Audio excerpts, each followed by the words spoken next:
when it comes to your wellness, how much time are you spending on the physical side of things versus the mental side of things? That's right, your emotions. Most of the time, I think we give a little more effort into the physical side of things, right? Our heart, our muscles, we want to live a long, healthy life. And of course, man, the aesthetic look, we want to look fit and healthy. I get it, man. I get it. I've been in this industry for a long time. But let me tell you, you're going to need to work on the mental side of things because that's the one that's going to keep you the healthiest. We've got to keep our emotions and our thoughts intact. We got to keep them positive. So today, with episode 18, I'm going to go straight out of my 7 books of wisdom. I'm going to go to book 4, Your Personal Path to Perpetual Health. So I'm going to read a quote to you. It's a good one. It's a funny one. I love it. It's one of my favorite ones. And then I'm going to go through the lesson. It's a page and a half. It's real quick. It's fast. But I'll elaborate on each part. But let's talk about it. I want you to start paying more attention to the mental side of your wellness, right? So, because where the head goes, the body follows. So let's look at it. This is lesson 11 out of book 4. Here's your quote. Your success in wellness depends on one particular fruit. It's your melon that determines how fit you get. That's right. I'm going to read it one more time. Your success in wellness depends on one particular fruit. It's your melon that determines how fit you get. Yeah. I love that one. So here's the reality. Here's what I'm saying with this goofy quote of mine. I've always said wellness is 10 times more mental than physical, and I couldn't be more accurate. We can have the best diet, workout program, and fitness facilities, but if our head isn't in the game, that stuff won't do us much good. Very true. Additionally, many people are emotionally dependent on exercise in the wrong way, which ends up affecting everything else in their lives. I'll tell you what I mean by that. I've been around the fitness industry for a long time, and I see lots of healthy-looking people who are anything but healthy on the inside. And I'm talking about up here in the head. It mostly stems from a lack of good mental health. While building our healthy body, we mustn't forget to feed and exercise our brain as well. Yeah, we tend to just rely on working our physical body to maintain optimal wellness.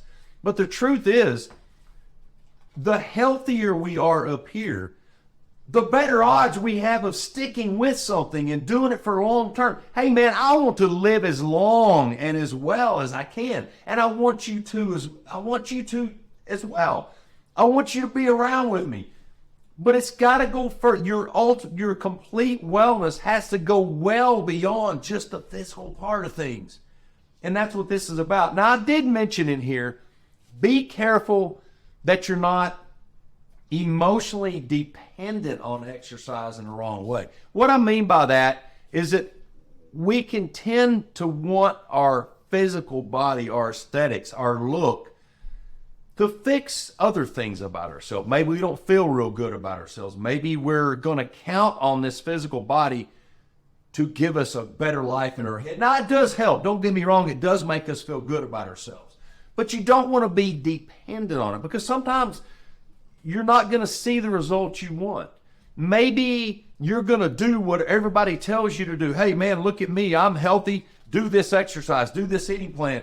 And it doesn't work for you. That can lead you, it can take you down that road of being defeated and have self-limiting thoughts and not feel so good about yourself. Be careful with that because let me tell you, we're all genetically very different. There's a lot of things that work for some people that won't work for you. It's just the way it is. You got to keep going at it until you find that plan that works best for you. Hey, I'm telling you, I'm the first one to know I'm very different.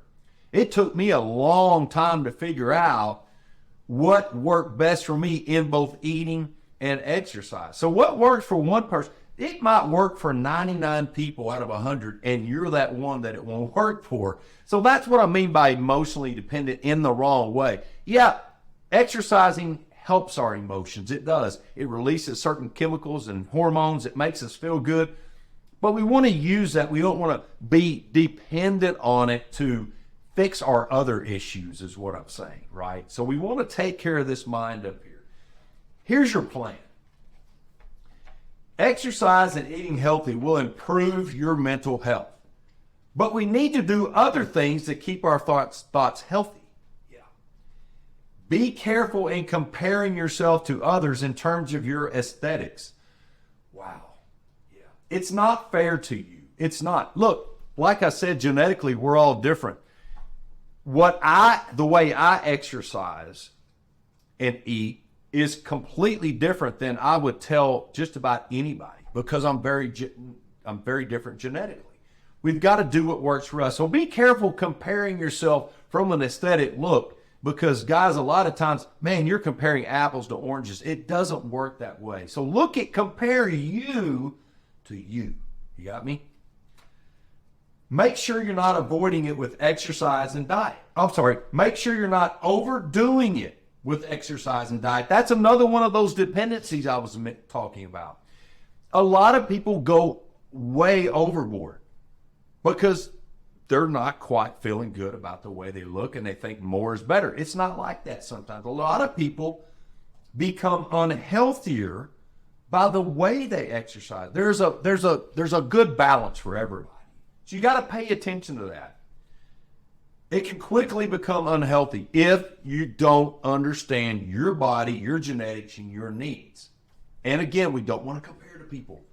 Lastly, get in the habit of visualizing yourself looking and feeling good, especially before, during, and after your workouts. I'm going to tell you a little something about that. Again, where the head goes, the body follows. Here's your action. The next time you work out, be cognizant of what thoughts go through your head. If negative things are creeping in, use positive visualizations to get them out. As a matter of fact, right before you exercise, try visualizing how you want to look and feel. Listen to your body, and if you're feeling run down, low energy, prolonged soreness, aching joints, and a less than happy mood, you're probably exercising too much or you're not eating enough. That happens a lot. Most importantly, use healthy fruit to your advantage, especially your melon. Yeah, it really is more about the mind than it is the body. There's a good balance there, but the healthier we are up here, the healthier we're going to be here, because we're going to stick to stuff longer. We're going to understand that it's not all about how we look. It's not. It's how we feel and what we're comfortable with from an aesthetic view, from an aesthetic point of view, as individuals. We don't need to be all fit and ripped and all that stuff. We don't need to be a cardio king every day. We don't need to eat lettuce and crackers and water. No, the key, the ultimate goal is to be happy. Be happy with yourself. Exercise is important. Yeah, it is important, but we don't have to do it hours a day, every day. You don't have to do that. You don't have to really torture yourself with eating things that you don't want to eat and not eating things that you do want to eat. There's a balance there. Here's the thing. It's what you're comfortable with, right up here. And a lot of that has to do with the way we program our mind to think, right? And I want you to use this lesson today to to start your way on a healthy mind. Towards a healthy mind. So if you're working out, here's what I want you to do. I want to tell you exactly what I do. Here's what I do. I'll pull up to the gym in my truck, and I sit there and I start clearing my mind. I put my iPods in, my earpods, I guess, yes, right in here, and I put on my music. I walk into the gym, and I start clearing my mind of all the other stuff that's going on. Is it a podcast? Am I stressed with a little bit of, I've got to come up with content. Do I need to shoot videos? I got a lot of stuff. I got clients. I got counseling clients. I need to look at their goals. I need to grade their goals. I start clearing all that out because this workout is about me, not just my physical body, but more so about right up here. Okay, so I walk up, I go upstairs, I go and I start my warm up, and I'm still clearing my mind. I'm not thinking about anything other than a positive attitude. Man, it's going to be a good workout. I'm thinking about myself. Once I'm done warming out, I go to my first exercise station and I sit down and I start breathing and I start paying attention to my breath. I start really slowing down. Once I'm calmed down, I start my visualization. My friends, visualization is one of the most powerful yet underused tools we have. I've said this in some other podcasts, and I'm going to tell you right now, this is where it's at. Start training your brain to be fit as well with positive affirmations. So I visualize, and here's exactly what I see. I visualize myself from head to toe, physically, how I want to look. I see my body. I see it how I want to look, lean, muscular as possible, and I see a smile on my face. And once I get that down, I haven't lifted a weight yet. I'm still sitting on a bench. It looks like I'm praying. Well, I kind of am a little bit. But I just sit there and I go through that physical affirmation. Okay, I picture how I want to look. And then I turn the page to something different. I picture myself standing up in front of an audience, big audience, and I'm speaking.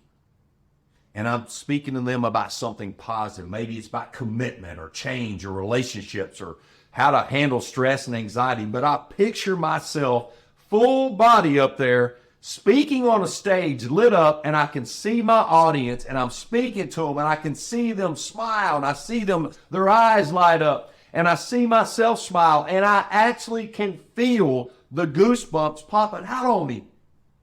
And once I'm satisfied with that positive affirmation, that positive visualization, I start concentrating my breathing again. And when I get down, I've got my heart rate on, I've got my heart rate monitor, I've got my chest strap, I've got my watch, and I'm watching. When I get down to about 52 beats a minute, I'm ready to start my exercise. That's what I do before I ever start exercising. I do that every day. And remember, when you do these things, I got a whole presentation that I called the 2-minute habit. And it's 2 minutes of this one exercise you go through in your brain several times a day. You got to be repetitive, right?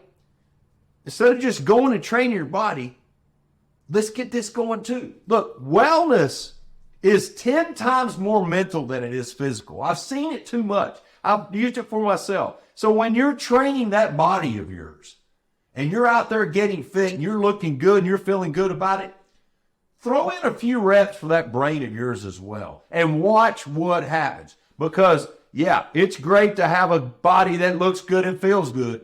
But man, when you achieve emotional freedom up here, that's the best fitness there is. Now go make me proud. I'm Bobby Wisnan. Thanks for listening.